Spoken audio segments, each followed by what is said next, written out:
Donc, comment trouver le centre d'homothétie quand on a des deux images? Donc, on se souvient que l'image B, c'est l'image initiale, la B', c'est la figure image. Donc, je dois avoir ma règle et je dois relier les mêmes sommets, donc les sommets homologues, les mêmes sommets sur les deux figures. Donc, habituellement, les sommets sont nommés. S'ils ne sont pas nommés comme dans cette figure-là, on peut les nommer. Donc, pour s'aider, on peut les nommer. Donc, supposons A, B, C, D, E. Mais dans ma figure image ici, je vais avoir A', B', C', D', E'. Donc maintenant, une fois que c'est nommé, donc c'est plus facile de voir quel sommet va avec lequel, puis de relier entre eux les sommets pour former des lignes.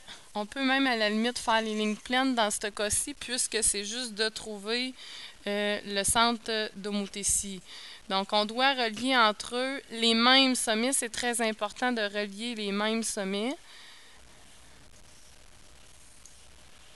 Donc, ici, je relie le sommet B avec le B'. Puis,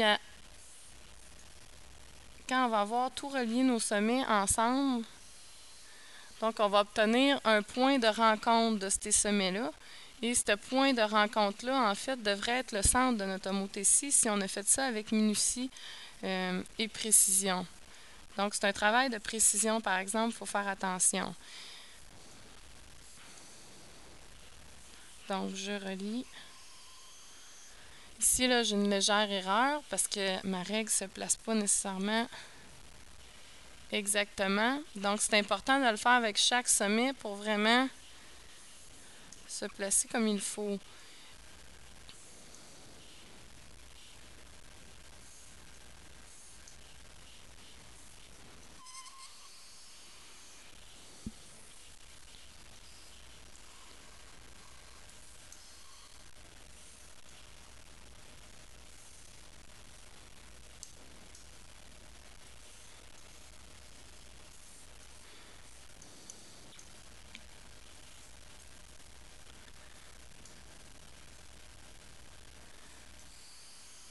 Donc, on peut voir le point de rencontre à 1 mm près que je pourrais dire que c'est ici. Donc, mon centre d'homothétie, si j'ai à le situer, je vais le situer ici.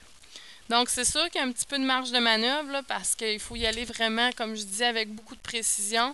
Par contre, c'est cette façon-là qu'il faut faire pour trouver le centre d'homothétie.